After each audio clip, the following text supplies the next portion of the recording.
Before we start this episode, I'd like to remind you that you can buy my new book, Python Learning Lab, by going to kidslearninglab.com/python. The book teaches kids or beginners how to code in Python. Again, that's kidslearninglab.com/python. Now, let's begin this episode.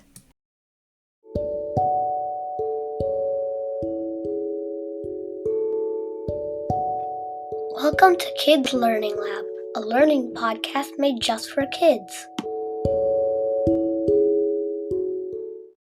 Before we talk about how fireworks work, let's talk about the history of fireworks. Fireworks were first developed in ancient China, around 200 BCE, when people discovered that tossing bamboo into a fire would make it explode, because the air inside would heat up and expand.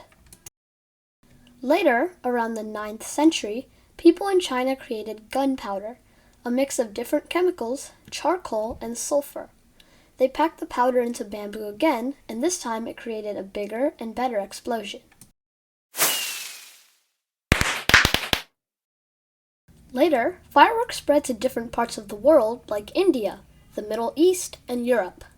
In the 1200s, fireworks were used in celebrations and military signals.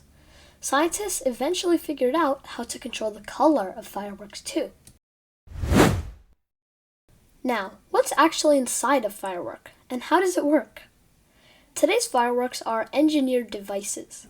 Inside a firework, there's a fuse to control when the firework lights, which is connected to a charge to launch the firework into the sky.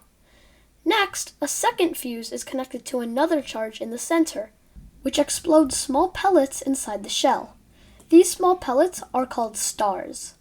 The package all of this comes in is called the firework rocket, and it is usually made with paper or cardboard. It's launched in a tube using the fuse. When the firework launches, the second fuse inside the shell lights on fire as the first fuse finishes.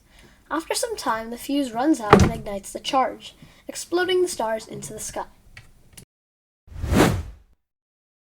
Different chemicals can be used to produce different colored stars. Strontium, a chemical that can be used in medicine and ceramics, produces red. Barium, a chemical used for X-rays and rubber, produces green. Copper, a chemical used in the Statue of Liberty, makes blue. Sodium, one of the chemicals in salt, makes yellow.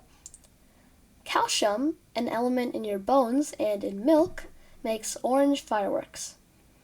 And magnesium, which can be used as a magnet, combined with aluminum, which is a strong material used in a variety of things, to make white flashes or sparks in fireworks. Blue is actually the hardest color to make in fireworks, because copper can get damaged at high temperatures, making it hard to keep the copper in shape. Also, fireworks can explode in different shapes, like rings or stars, depending on how the stars inside are arranged. If the stars are placed in a ring shape around the bursting charge, the explosion will create a circular pattern in the sky. More complex arrangement, like smiley faces or hearts, require very precise star placement.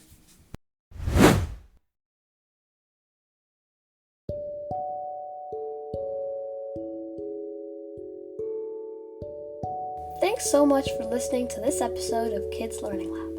Remember, you can see details about my book at kidslearninglab.com/python. Thanks for listening.